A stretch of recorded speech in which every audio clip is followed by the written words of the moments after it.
You simply wouldn't believe it. I found myself entwined with my best friend's mother, a woman nearly 25 years my senior.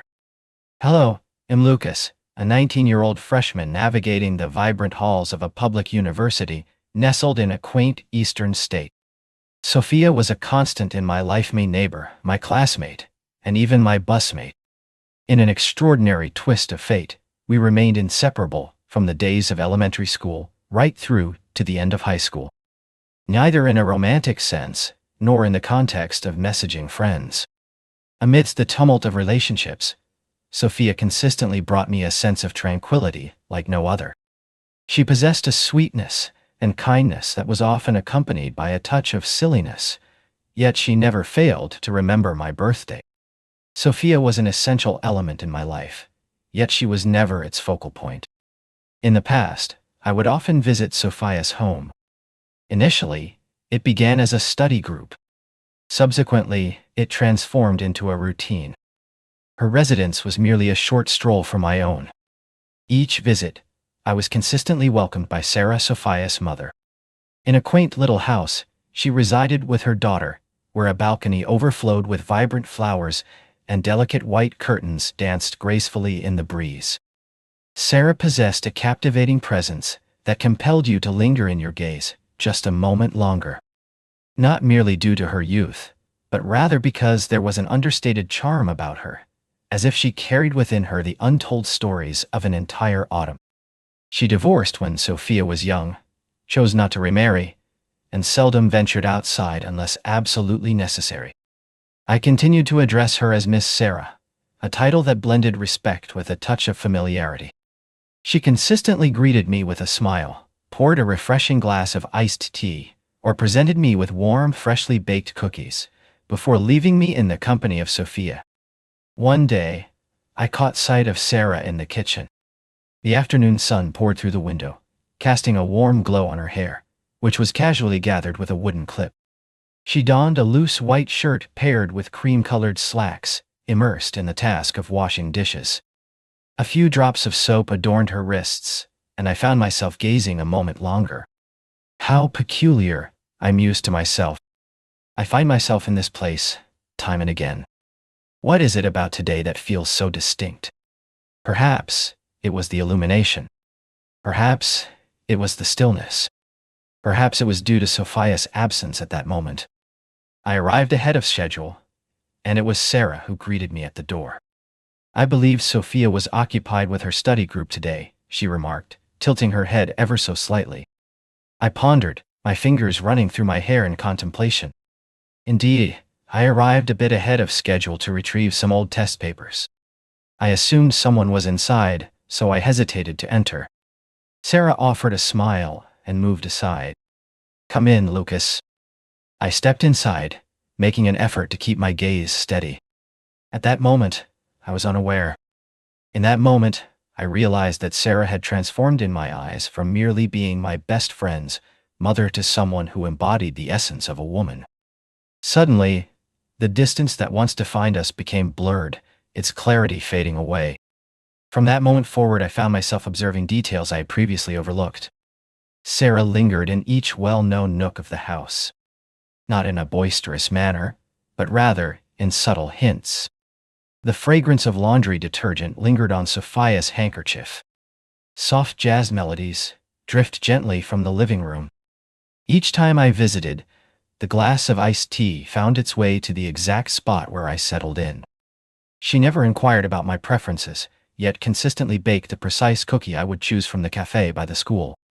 Not due to her attempts at recollection, but rather because she possessed a keen sense of observation and an inherent quietude. Once, Sophia found herself engrossed in a study group at the library. I received a request to swing by her place to collect a group document. It was Sarah who greeted the door's knock. I lingered on the porch, as I often did, yet she urged, "Come inside. It's far too hot out here." I paused for a moment.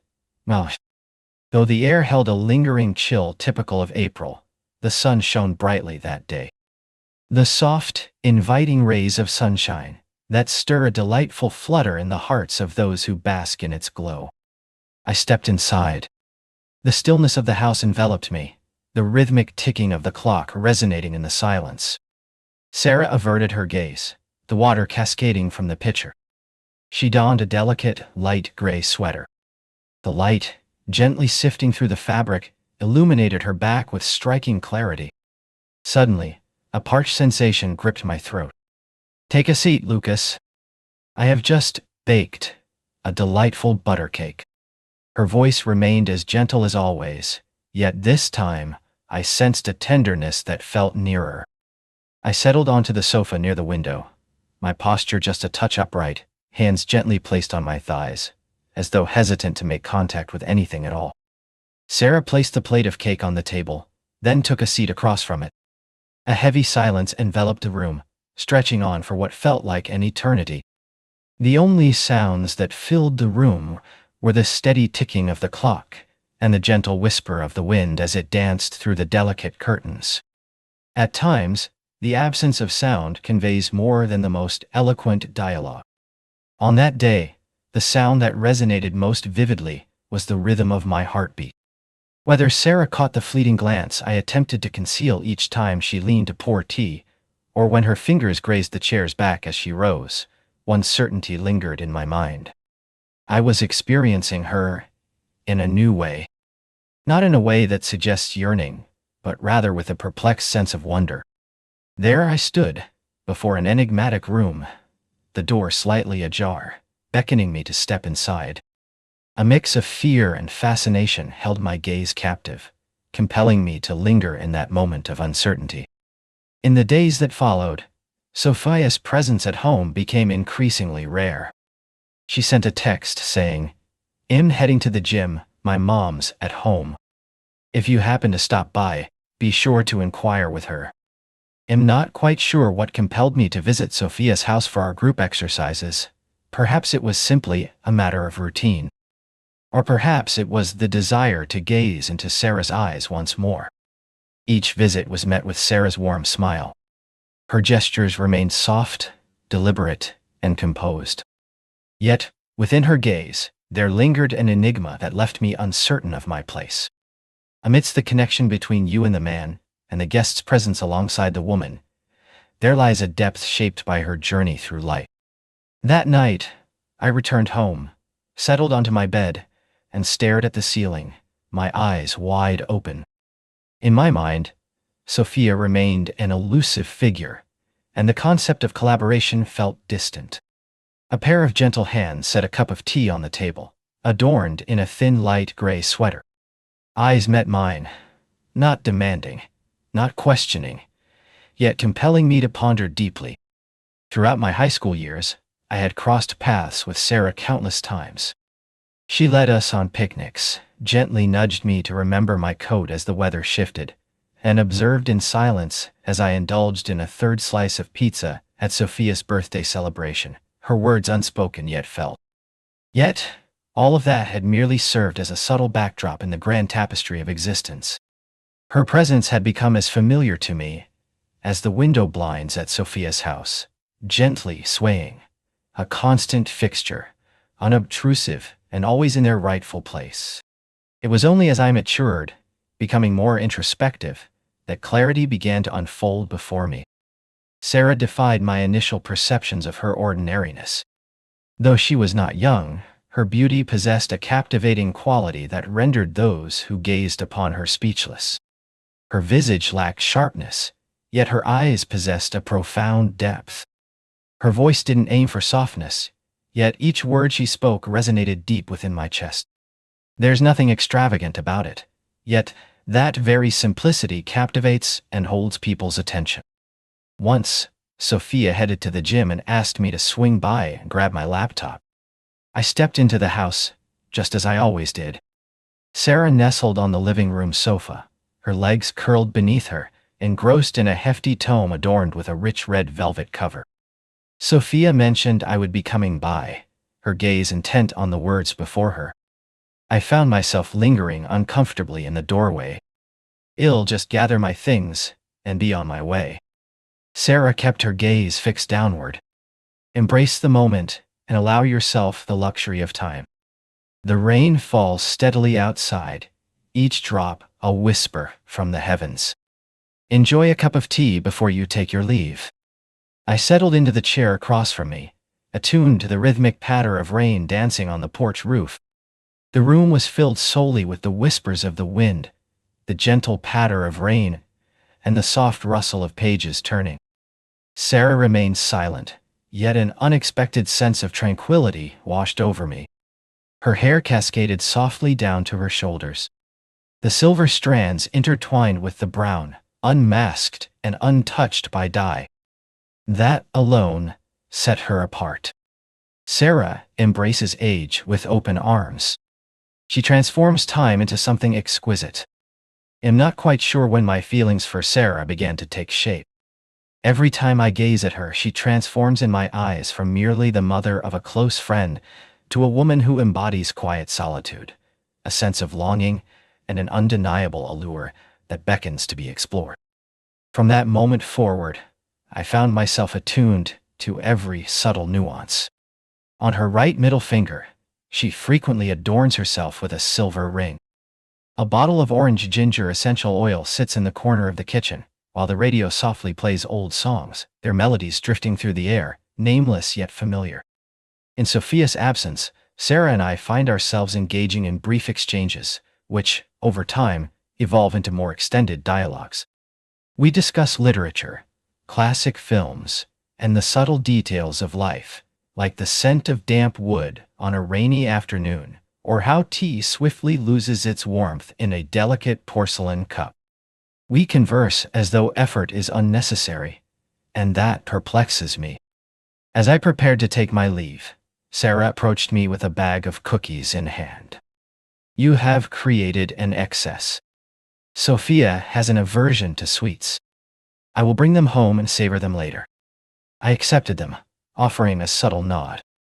Thank you very much. Sarah's gaze met mine, a silent urgency flickering in her eyes, yet she hesitated, words unspoken lingering in the air. Lucas, she remarked, it has been ages since I felt like a presence in this house. It didn't evoke a sense of loneliness in me. I remained motionless. My heart raced, caught in a moment of unexpected thrill. I found myself at a loss for words. I offered a faint smile, my fingers running through my hair in a thoughtful gesture. I'm truly pleased that you arrived. After that moment, my perception of Sarah shifted irrevocably. I found myself anticipating Sophia's text, the one that would confirm she wasn't home. I began to choose opportune moments to visit, even in the absence of a distinct purpose. I convinced myself it was merely a matter of borrowing a book, returning a USB, and making a brief visit. Yet, my heart had grown more complex. One day, I found myself at Sophia's house while she was out. On the porch, Sarah delicately trimmed the flowers, her hands encased in slender gloves. A few droplets of water clung to her collar, remnants from tending to the plants. Upon hearing the car, she pivoted with a sense of curiosity. Her gaze met mine, and a genuine smile spread across her face, not one of surprise or pretense, as if she had been expecting my arrival all along.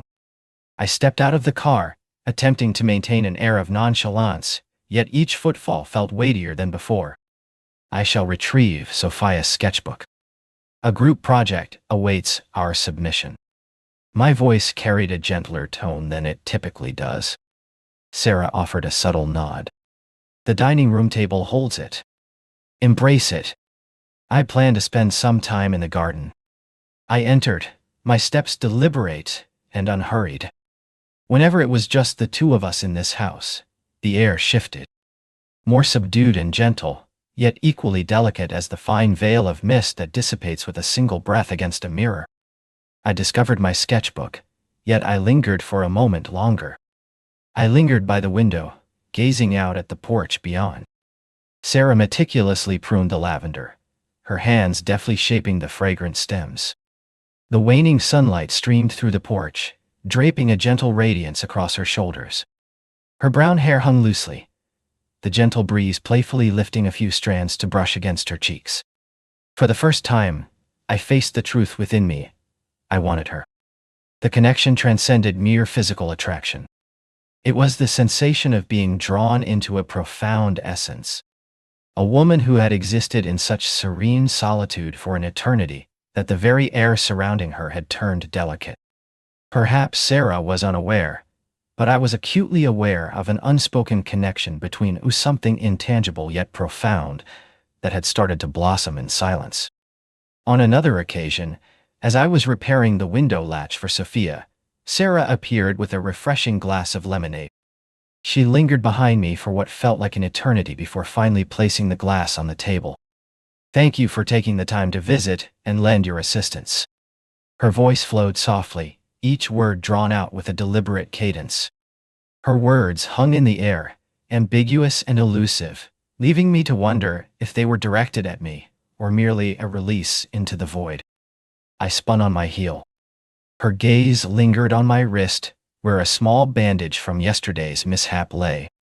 "Are you injured?" I gave a slight nod. "It's fine, Oi. It's merely a small amount." Sarah extended her hand and softly brushed against the bandage. Her fingers were colder than I had anticipated, yet the worry surged within me, overwhelming and suffocating. I lingered with my gaze for a moment longer than required. She lingered for a moment, her hand remaining where it was. That night, sleep eluded me. Not due to the magnitude of the gesture, but because I found myself envisioning that hand resting on my chest, cradling my pulsating heart in a tranquil embrace. Among all the afternoons that have slipped through my fingers, there is one that stands out vividly in my memory. Not due to the grand gestures, but because it all began with the tiniest details. A message flickering on the screen, the steady drip of a faucet, the soft embrace of a nightgown. Friday had arrived. The sun cast its gentle light, neither too harsh nor overwhelming. Spring found itself in the midst of its midterms. The trees began to don their vibrant green attire once more. The sky stretched above, high and clear, resembling a delicate sheet of glass. At approximately noon, I received a text from Sophia. "This afternoon, I find myself facing an extensive lab session. Would you be able to swing by and collect my workbook?" The abode of my mother. I typed OK and sent it off, hardly giving it a second thought. In that moment, a wave of relief washed over me. It wasn't out of obligation to assist, rather, it was the thought of Sarah being home that drew me in. I made my entrance at approximately 4 p.m. The sunlight filtered through the trees lining the street, creating golden patterns that danced across the sidewalk. In the stillness of Sophia's house, silence reigned supreme. The olive green door stood ajar, as it often did. I ascended the steps and tapped gently on the door. From within the confines of the house, Sarah's voice resonated. The door swung open, revealing what lay beyond. "Lucas, please enter." I swung the door wide and stepped inside. The lingering aroma of orange peel oil still permeated the atmosphere. Sunlight streamed through the sheer white curtains, casting a warm glow upon the polished wooden floor. And then, there she was before me. Sarah lingered at the end of the hallway, a towel in hand to dry her hair, clad in a delicate silvery silk nightgown that gracefully brushed just above her knees. The light danced upon the fabric, rendering her form ethereal, delicate, and nearly translucent. We lingered in silence for a moment, suspended in time. Silence enveloped us, words unspoken between us. Just as I was ready to walk away, Sarah broke the silence. "I have just completed the task of washing my hair. Apologies, I didn't have the opportunity to change." Her voice carried a low timbre, devoid of embarrassment, merely tinged with a hint of surprise. I found myself in a state of fluster. "Well, it's acceptable." I made a quick visit to pick up Sophia's notebook. Sarah gave a subtle nod and gestured toward the kitchen. "However, I must inquire, Lucas, if you could do me a small favor." I cast my gaze upon her. What could it possibly be? The bathroom faucet has become quite loose. I am unable to secure it properly. Could you assist me with a review? I ascended the staircase after her. With each footfall on the wooden steps, a soft creak echoed through the air. My heart raced, not from fear, but from the confusion swirling within me. The small bathroom radiated brightness, courtesy of the window that welcomed the sunlight inside. The sink's faucet dripped steadily, a rhythmic reminder of the water's persistent presence. Sarah gestured with her finger. "It feels a bit unsteady in this place. Could you assist me in refining it?" I lowered myself to take a closer look. Sarah stood just behind me, her presence almost palpable. I'm uncertain about the intensity of my grip. A click echoed in the air, and suddenly, the faucet unleashed a torrent of water, spraying directly toward me. I gently retreated, my back brushing against the wall. Sarah felt a jolt of surprise.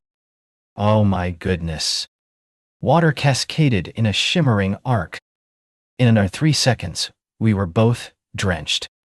The delicate nightgown clung to her form, accentuating every curve and contour with a subtle elegance. I swiftly averted my gaze. "I apologize. I had no intention of doing that." Sarah remained silent. She was attempting to restore the flow of water.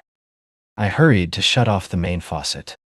The bathroom hung heavy with a damp scent, the late light filtering through the window, enveloping us in a long silence, as if we were both striving to reclaim our breath.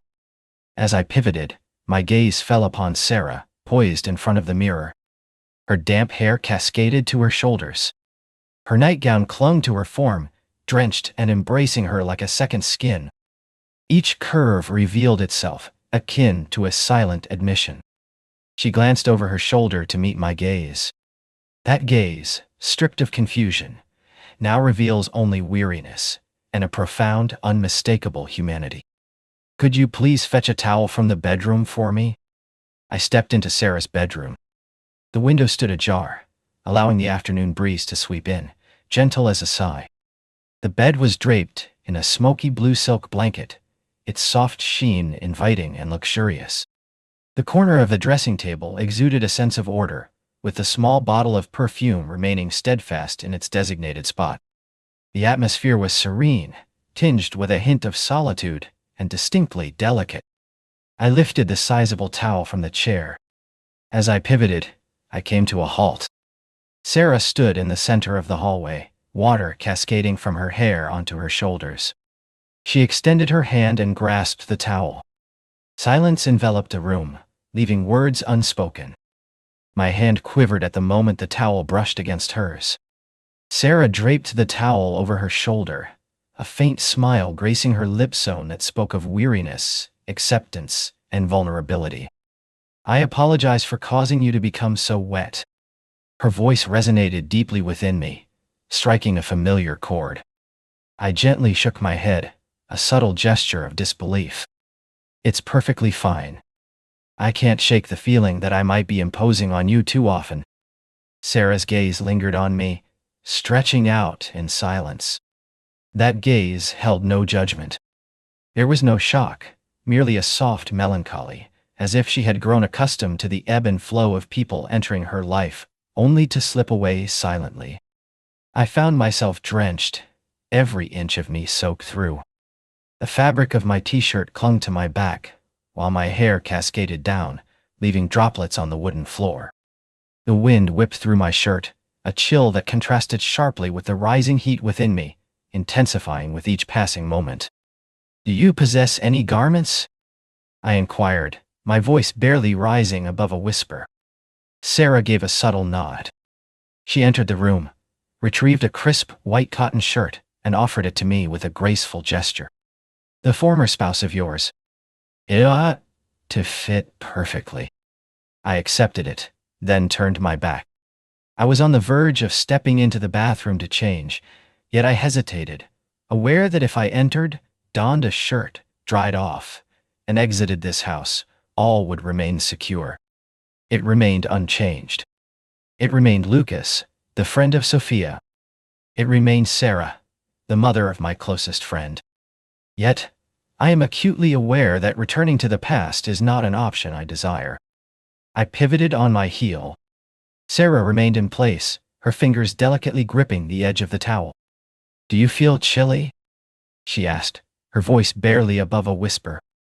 I inclined my head, avoiding her gaze. Sarah made her way forward. The space that separated us had transcended mere walls. Only the rhythm of breath and the steady pulse of a heartbeat filled the silence. With a tender gesture, she lifted her hand, delicately brushing away the last tear that lingered on my cheek with her fingertips. I refused to take a step back. I faced it head on. I simply shut my eyes. A fleeting instant, yet it resonated like the pulse of existence. As I slowly opened my eyes, I found Sarah standing right in front of me, her presence almost palpable. She gazed at me, her eyes soft yet earnest, as if inquiring, "Are you certain?" And I, with my gaze, replied, "Yes, am certain." I bent closer. The kiss arrived unhurried, free from any expectation. It felt as though it had been penned, merely awaiting the right moment to unfold. It was unlike any kisses I had experienced before. There was an absence of youthful haste, no trembling hands or awkward lips, only a gentle, warm authenticity. As our lips separated, Sarah released a gentle sigh. Her forehead gently pressed against my shoulder, a silence enveloping us. I enveloped her in my embrace, not as a woman 2 decades my senior, but as one who had long been deprived of genuine affection. We didn't need to voice it, the understanding lingered between us, unspoken yet palpable. We had just crossed a threshold, and neither of us could ever return to the way things once were. That day, I found myself drawn to her in a way I couldn't quite understand, and before I knew it, my lips met hers. Or, perhaps, I can't quite grasp why I held off until that moment to finally kiss her. Sarah, the figure I once perceived merely as a flicker in my best friend's home. That day unfolded into a new chapter that I found impossible to resist. That evening, I returned home clad in the flowing white shirt that Sarah had gifted me. The dampness of my hair clung to me, while the scent of fabric softener from the towel softly enveloped my collar.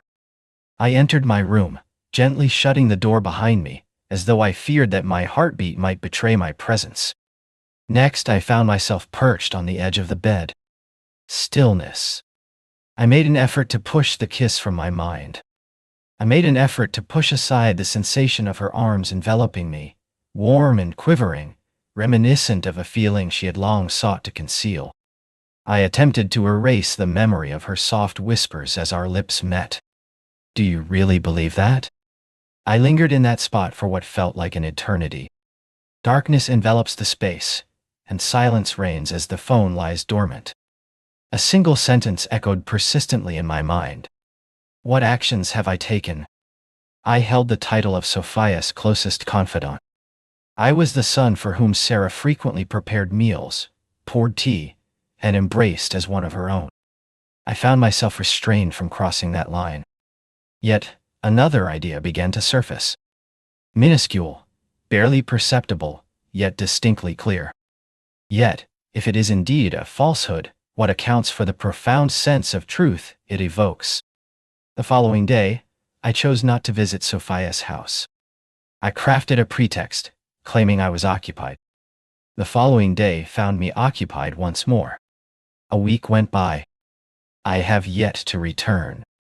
Yet each time I drove past that neighborhood on my road home, my heart would flutter, as if something lingered just beyond the olive green gate, waiting to be discovered. On Saturday night, I received a message from Sarah, not from Sophia. A mere line, uncomplicated and straightforward. My sketchbook was left behind in this place. Feel free to drop by if you wish. I gazed at the text, lost in its depths for what felt like an eternity. I was certain I hadn't forgotten anything, yet an undeniable urge to return tugged at me. I arrived at Sophia's house at approximately 500 p.m. The sky was overcast, lacking the brightness that had graced the previous day.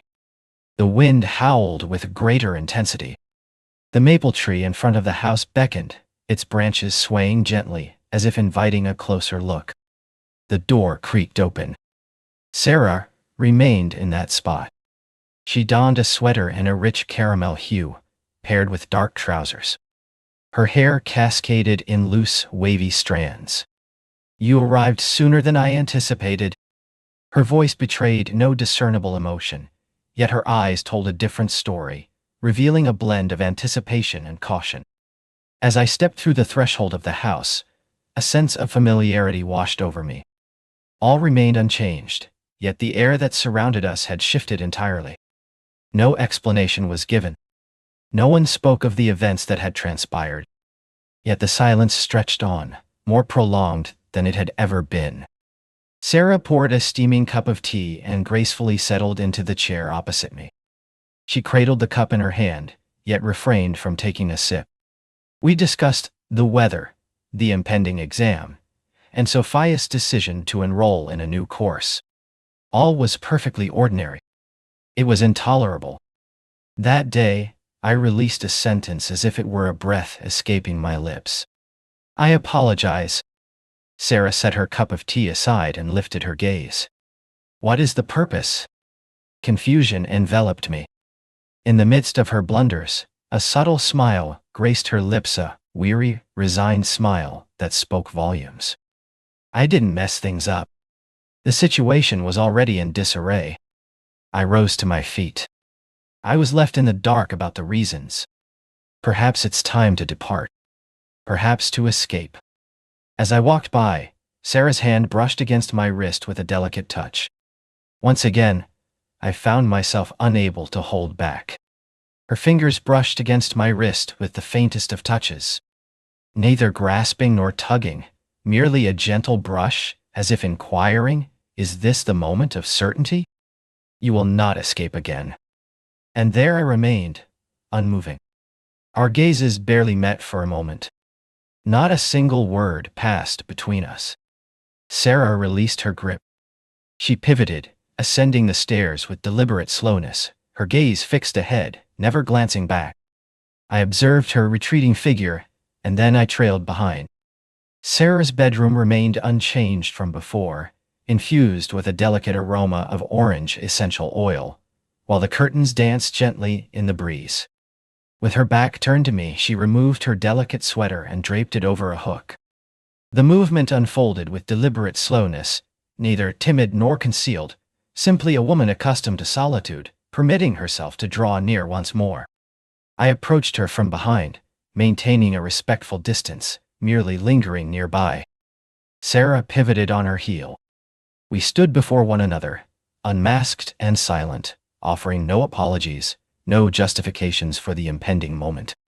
Her fingers brushed against my cheek.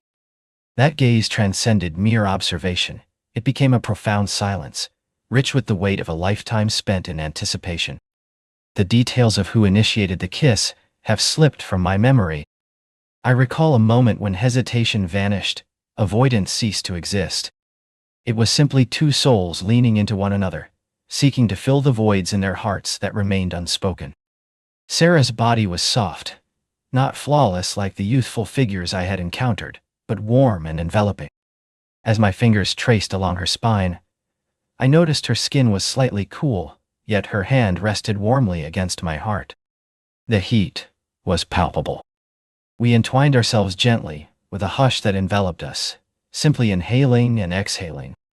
The resonance of two spirits meeting, not born from fervor, but from the weight of solitude endured for an eternity.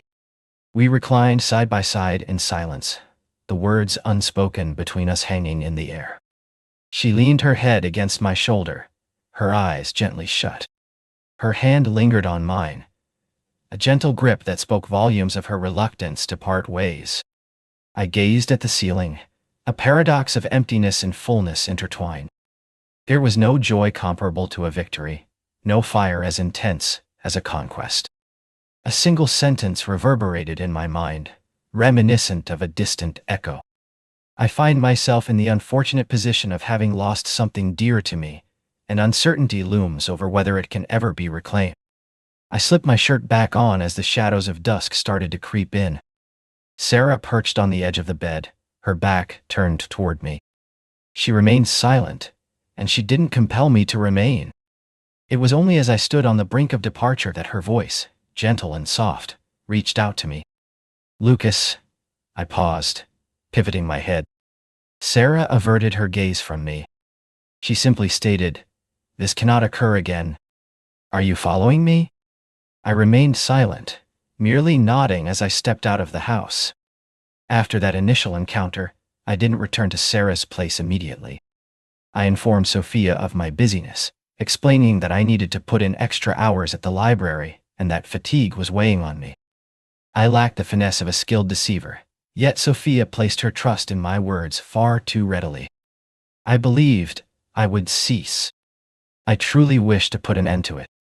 Yet within, an unfinished thread lingered, waiting to be woven into the fabric of completion. Several days passed, and I returned once more. Without an invitation, there's no message to convey.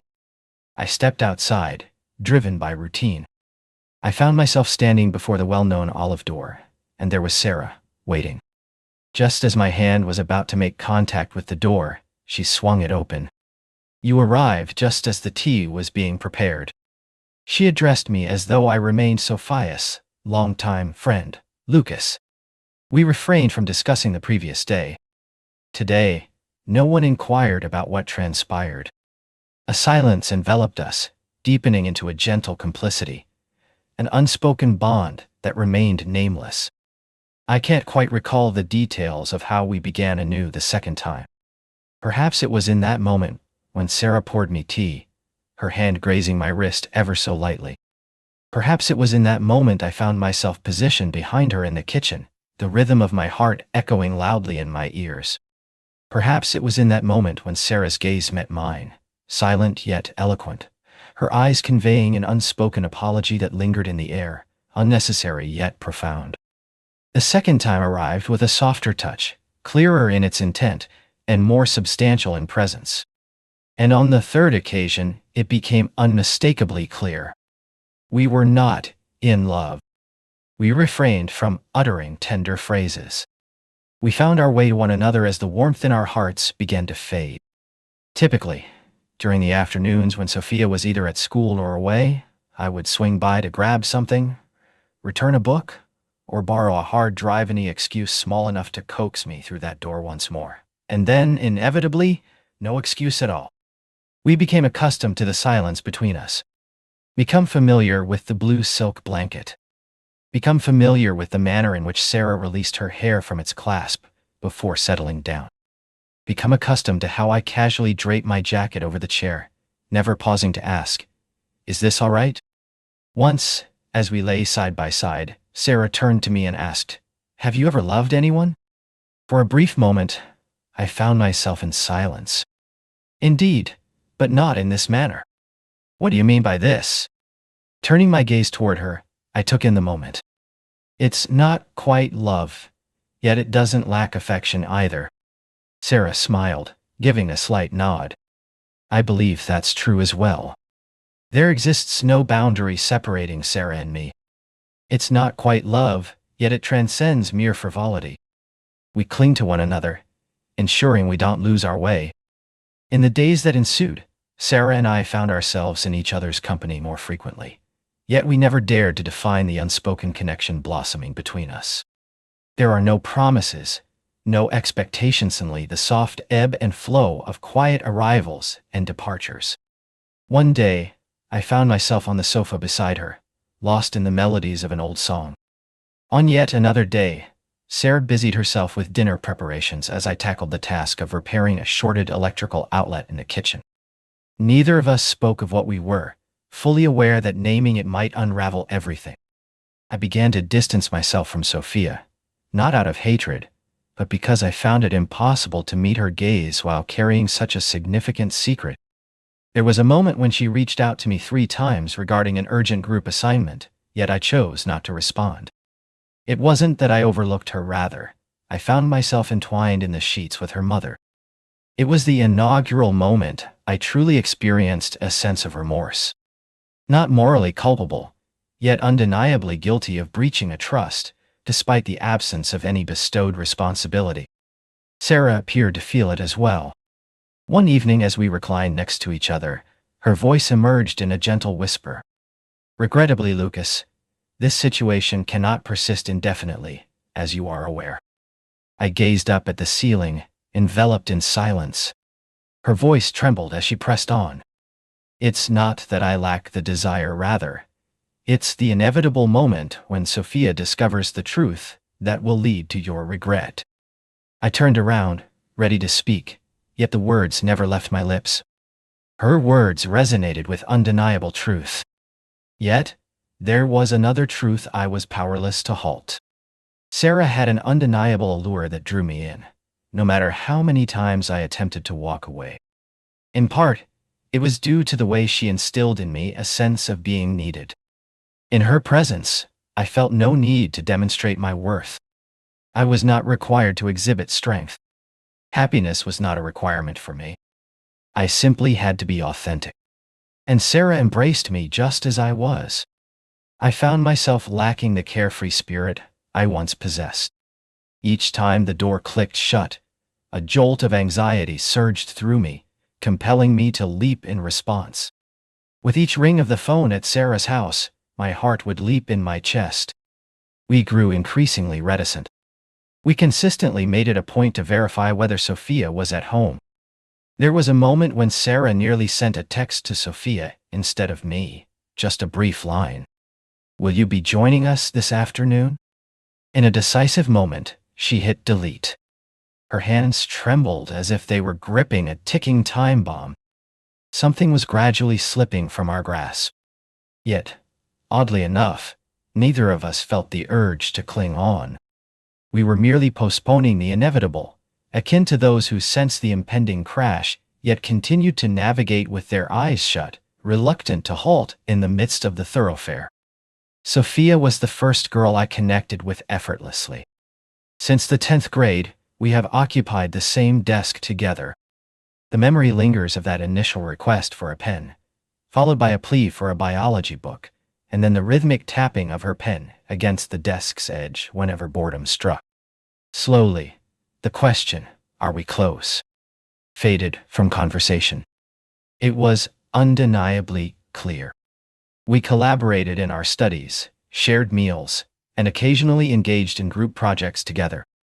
On weekends, I frequently found myself at her house, immersed in reviewing or watching movies. At times, Sophia would drift off on the sofa, and I would gently drape a blanket over her. In the stillness of the night, her messages would light up my phone, often beginning with a simple yet profound question, "Do you think my cat is depressed?"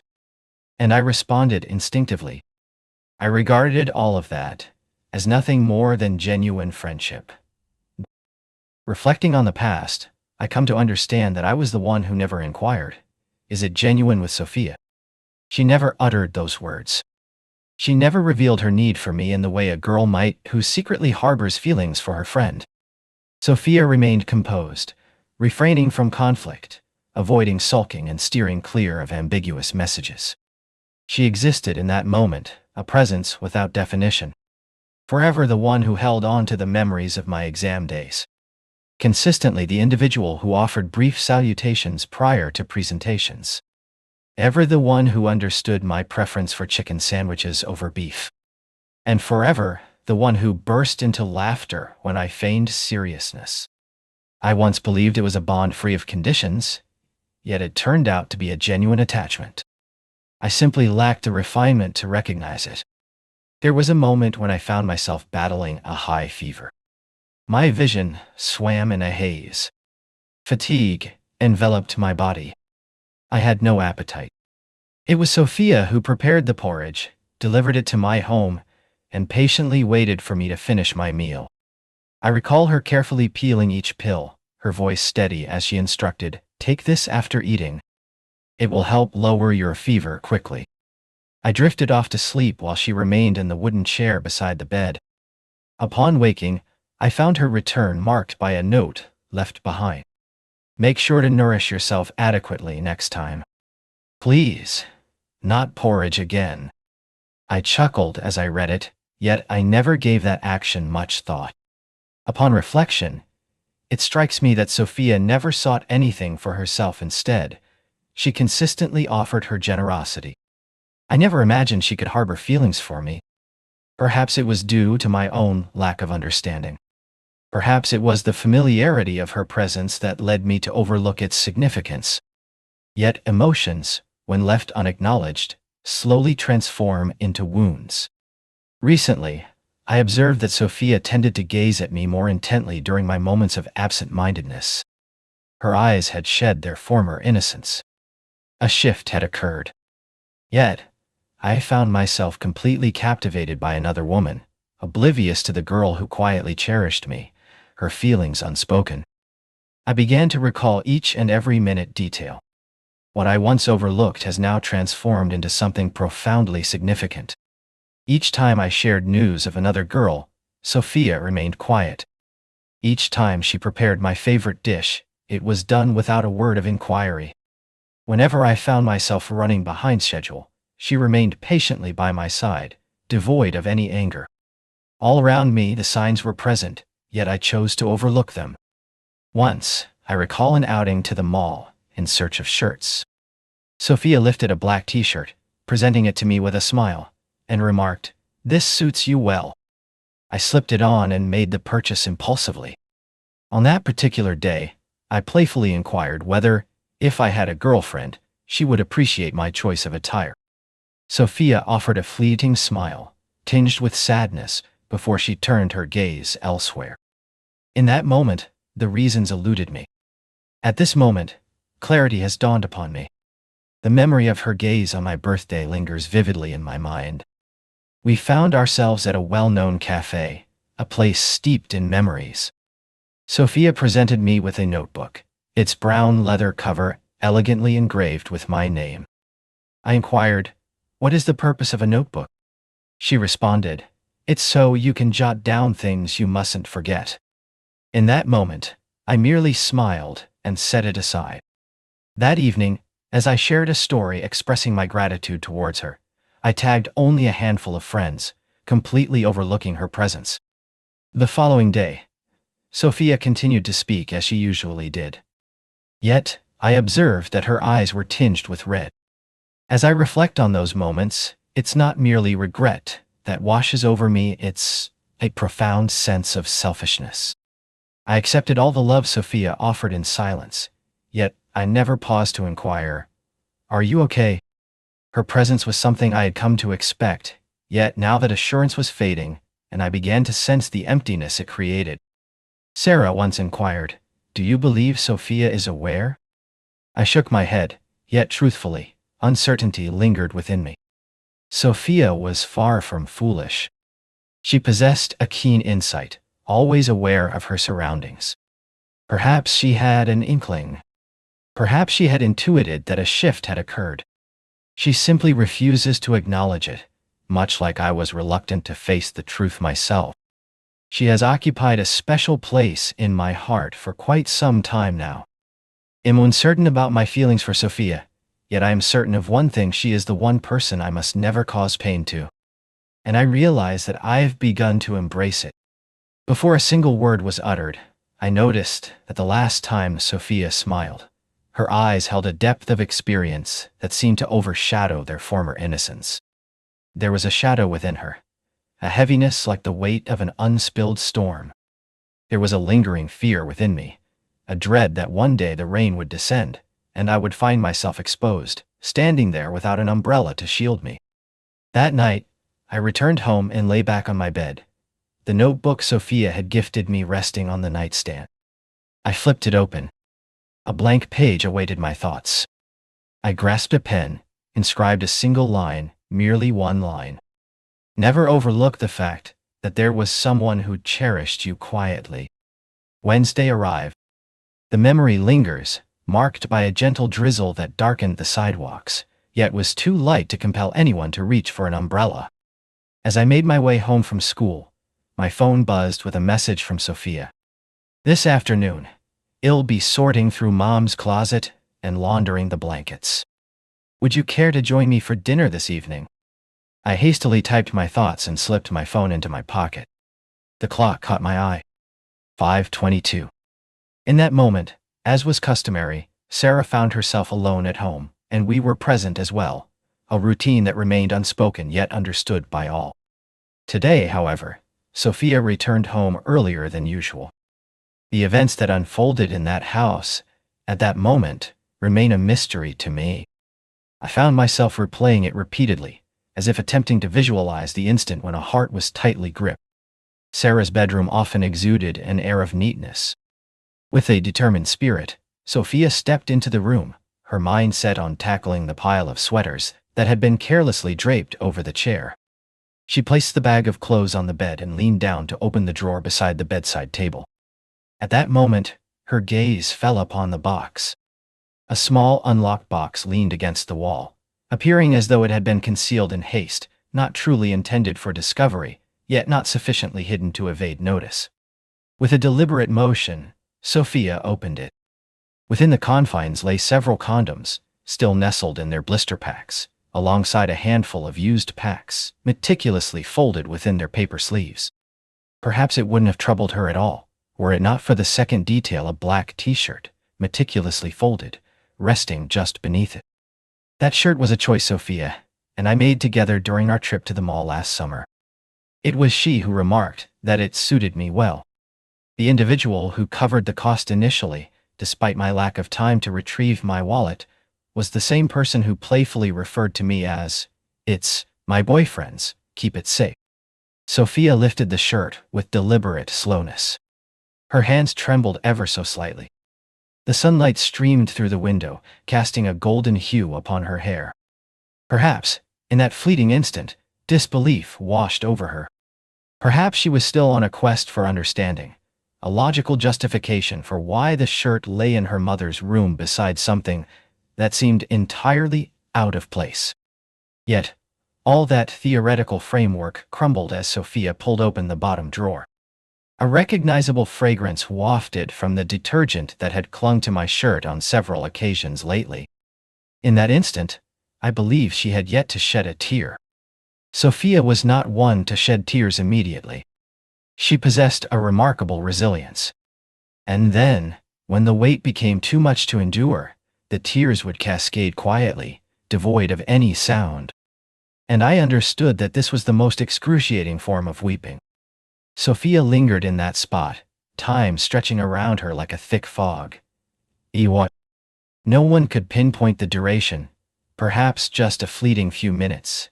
Yet within that brief span, a fragment of her transformed irrevocably. She had transformed into someone who no longer found amusement in my folly.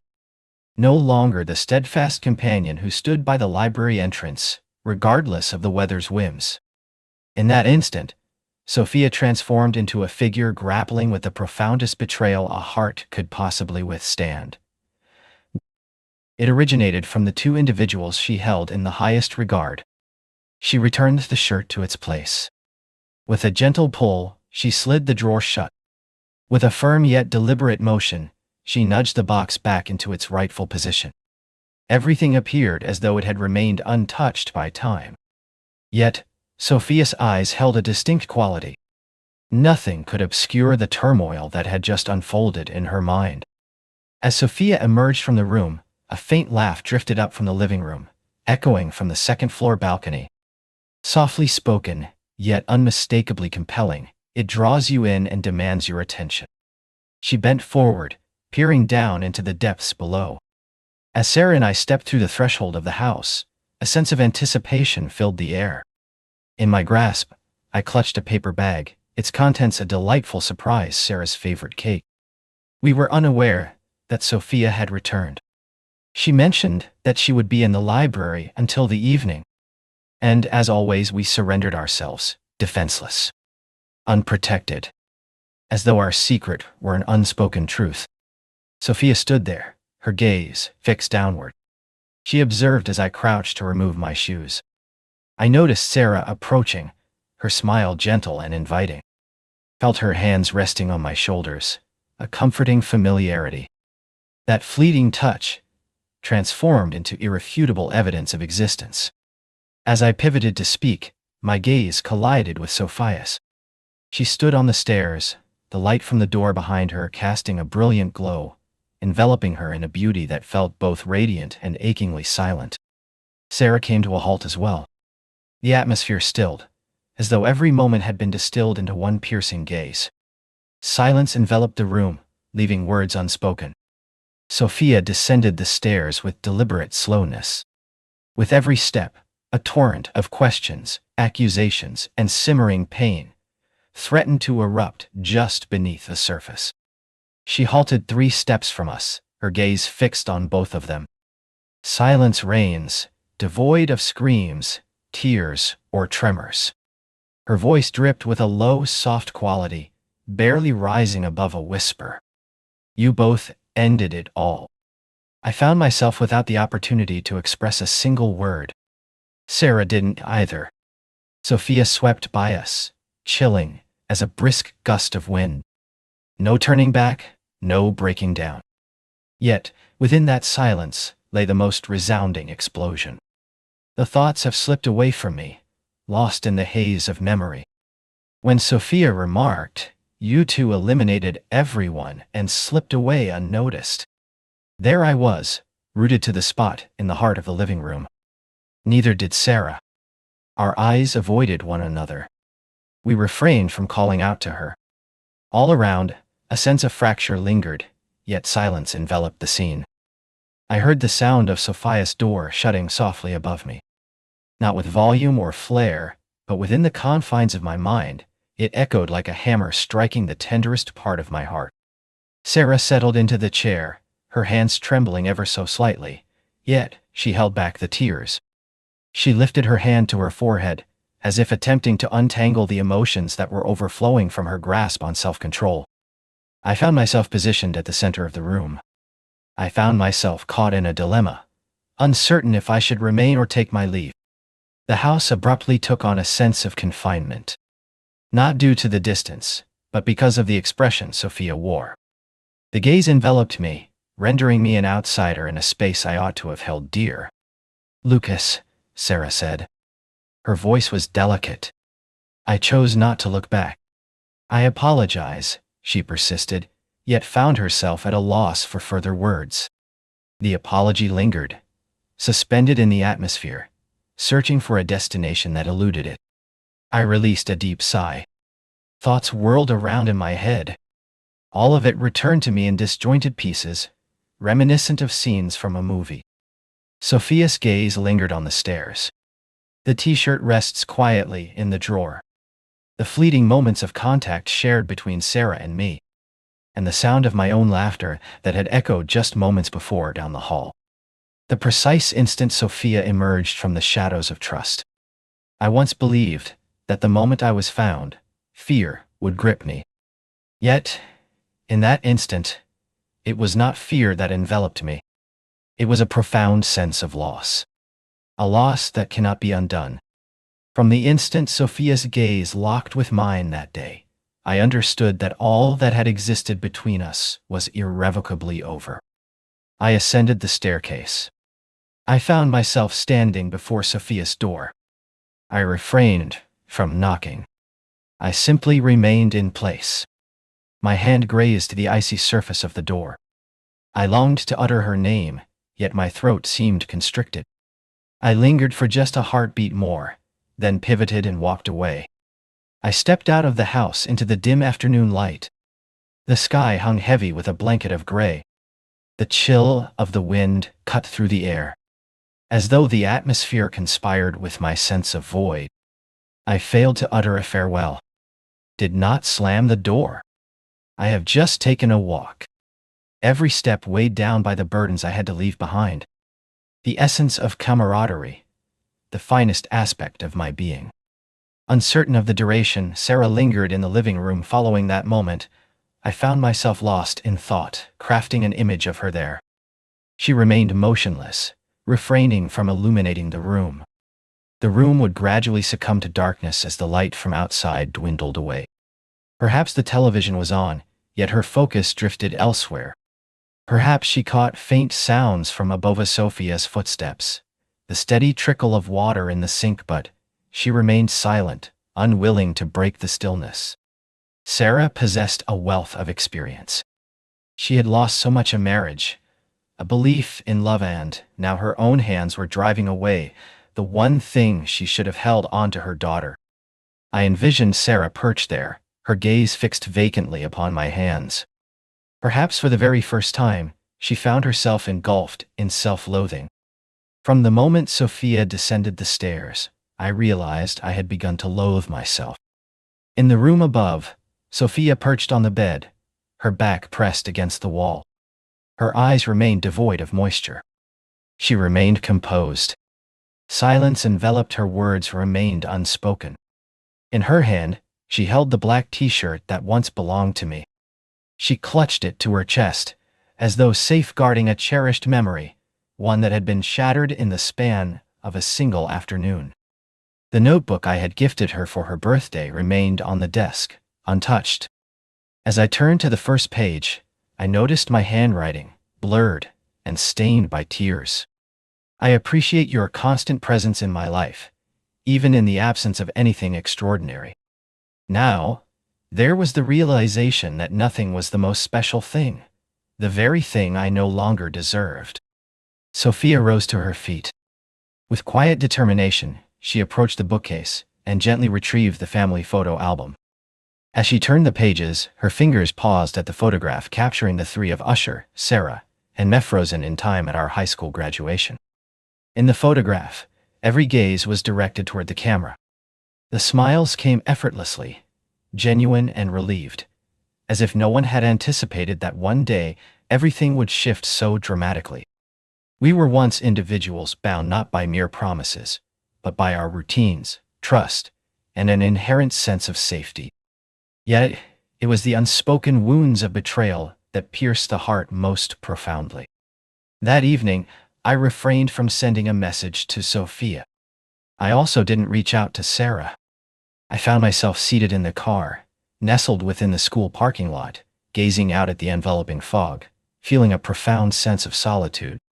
An echo of the past, as solitude once brought me comfort. Yet today, this solitude was not one I had selected. This was the solitude that emerged from defeat. I once believed that an apology could mend any mistake. Yet, not every error presents an opportunity for correction. Cracks remain, etched in memory, serving as a constant reminder of the pain I once inflicted on others. I ceased my visits to Sophia's home. It wasn't due to any words exchanged that led to our separation, rather. It was the silence that followed that pivotal day between us, leaving no room for further conversation. There are no more words to express. I did not send a message. Neither did Sophia. No one obstructed the other. There are no accusations, no barriers, and no severed connections. We lingered on each other's social media, like two shadows that once knew each other, now mere strangers. Yet, in reality, all the ties had been quietly severed. Neither did Sarah make a call. I was aware that she could be anticipating a message from me. Perhaps she wished for my silence, allowing everything to calm and settle like sand after a wave has receded. I chose not to reach out to her, regardless of the circumstances. It wasn't out of anger, rather. I found myself at a loss for words. With each passing day, I felt as though I were a mere specter, drifting through existence. I continued to attend class, completed my assignments, and managed a faint smile when my friends shared their silly tales. Yet, I found myself absent from the moment. I felt as though I were a figure behind a pane of glass, observing my own existence unfold without any sense of connection or emotion. At times, I would stroll past the bookstore where I had once found Sophia's birthday notebook. Her name surfaced in my mind, reminiscent of a well-worn itch. Not gory, yet still causing me to wince. I continued on my way, not pausing for a moment. Yet, there was a moment when I noticed a girl by the glass door, her head inclined as she immersed herself in a book. Her back resembled Sophia's. Her hair mirrored the shade almost perfectly. I stood there, my heart tightening for a brief moment, but when the girl turned to face me, it wasn't her at all. I found myself caught in a whirlwind of emotions, unsure whether disappointment or relief was the prevailing sentiment. A week later, news reached me that Sophia had vacated Sarah's house. She had moved to reside with a relative in the suburbs, 2 hours distant. I was uncertain whether she had departed that day, or if it had been part of her plan all along. I was unaware of what she had left for Sarah, or the words she spoke before her departure. All I understood was that she had made the decision to abandon everything, myself included. There's no need for people to part ways in anger. They simply need to remain silent and not return. That suffices for my understanding. I have misplaced them. I understand why Sophia chose to end things. It's understandable that Sarah chose to let go. I observed the disarray unfolding, with no one stepping in to mend the fractures. And that leaves me feeling more hollow than any critique ever could. It seems that Sarah continues to reside in the old house. She maintains her familiar routine, savoring tea each morning, tending to the plants in the afternoon, occasionally reaching out to a plumber, or replacing a light bulb when needed. However, there is a minor adjustment. She has ceased to welcome anyone through the door with the same ease as she once did. The delightful aroma of cookies baking in the afternoon has vanished. The soft jazz melodies that once floated from the living room speakers have ceased. And there was utterly no sign of my presence in that house. It seems that Sarah has erased all traces of her actions, yet the sensation clings to her fingertips each time she grasps the well-known doorknob. One morning, a neighbor confided that she spent an extended period standing before the mirror in her living room. Without a trace of hair or makeup, she stands motionless, gazing at her own reflection. A 45-year-old woman, once vibrant and self-assured, now gazes into the mirror at a face that seems to lack expression, with sunken eyes, bare lips, and an unfamiliar look in her eyes.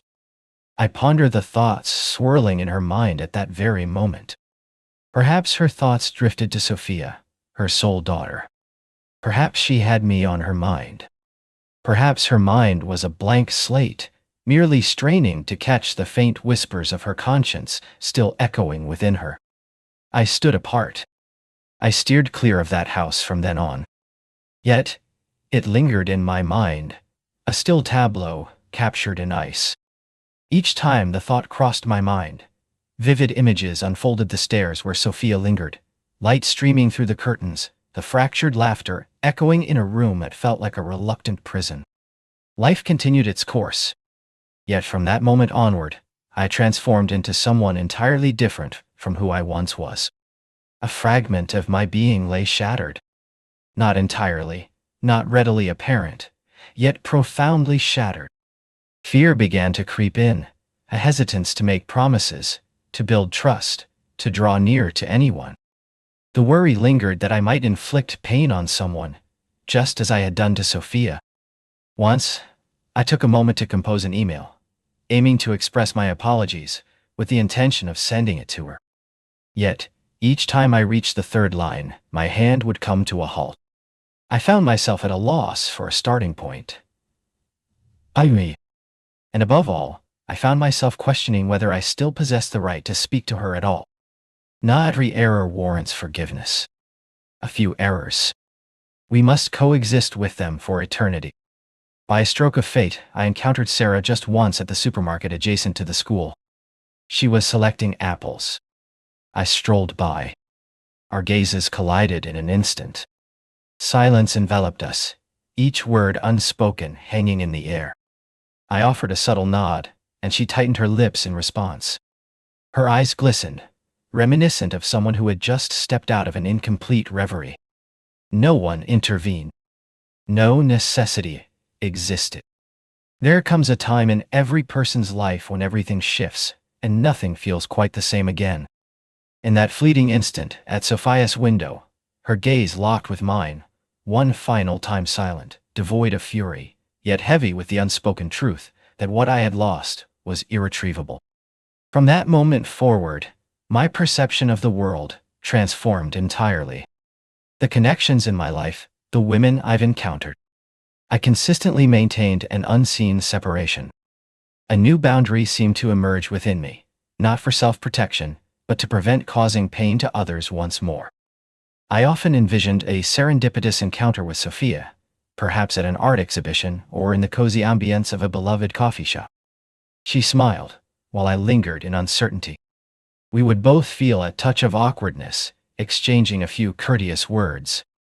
Perhaps in that moment, all would fade away like wisps of smoke, or something new might begin to emerge, slowly and with great care. Yet, that was merely a flight of fancy. Indeed, from the moment she departed, Sophia has not set foot back here. Neither a message nor a trace remains. She vanished from my life, as one might turn the page at the end of a chapter in a novel. Softly yet resolutely. There are individuals who enter your life solely to serve as a poignant reminder of opportunities that slipped through your fingers. I still hold on to a few small treasures. The notebook contained the photo of the three of us together. The message containing my heartfelt wishes for the final year. Every item serves as a soft reminder that all that once was is tangible, yet now resides in the realm of the past. Memories endure. They simply learn to remain tucked away in a drawer that you don't access daily. Sophia's disappearance is understandable. If I were in her shoes, I would likely make the same choice to leave. I grasp that loving someone isn't as painful as discovering they once loved your own mother. Once, I came across a sentence in an old book: love doesn't always conclude with the absence of love. At times, it concludes with a silence that remains untouched by anyone. I shut the book, reflecting on the truth of it all. Between Sophia and me, there was never a word of farewell. There was never a word of love exchanged. Yet, amidst our shared experiences, perhaps such words are unnecessary, for that silence deepens the pain. It resonates like a song devoid of melody, yet still evokes tears from those who hear it. Sarah has slipped away from my life. I remain uncertain whether she reached out to Sophia once more. I wonder if she still holds on to that delicate silk nightgown from that time. She might have found herself lying alone, gazing at the ceiling, pondering the thought, what if I had chosen to stop earlier? I find myself pondering whether, if time could be reversed, I would have had the strength to withdraw my hand from temptation, to view Sophia through a clearer lens, or if I would inevitably descend once more, as I did before. A fragment of my being yearns to return and amend the past, yet another part understands that it is through our missteps that we truly evolve. I don't consider myself a bad person, yet I acknowledge my mistakes. At times, moving forward doesn't require forgiveness. It simply takes the courage to recognize what you've lost and to learn how to carry that weight with you throughout your life. One evening, I found myself perched on the balcony of my dormitory. The chill in the air was palpable. Below, a handful of students were sharing laughter in the yard, their joy illuminated by the warm glow of yellow light filtering through the delicate mist. I opened the notebook that Sophia had gifted me. As I flipped to the final page, I penned a line. Uncertainty loomed over what would come next. I sensed that we will all emerge transformed, no longer the same individuals we once were. Perhaps this is the way certain narratives conclude. Quietly, without celebration or resolution, where certainty eludes us and the lines between right and wrong blur into ambiguity. It occurred in an instant. From that moment forward, we each bear a mark that remains, unyielding to time. That day, I lost not only Sophia, but also the most vital piece of who I am. I appreciate you taking the time to hear my story through to its conclusion. I'm uncertain about your feelings towards me. Perhaps you harbor some resentment. Perhaps you feel a sense of pity for me. Or maybe this narrative resonates with you in some way. I'm not sharing this in hopes of absolution. I share this because it's important for someone to understand that a person like me once caused pain to the one I should have cherished the most. Until next time, Team Doe. Daily tales that catch you off guard.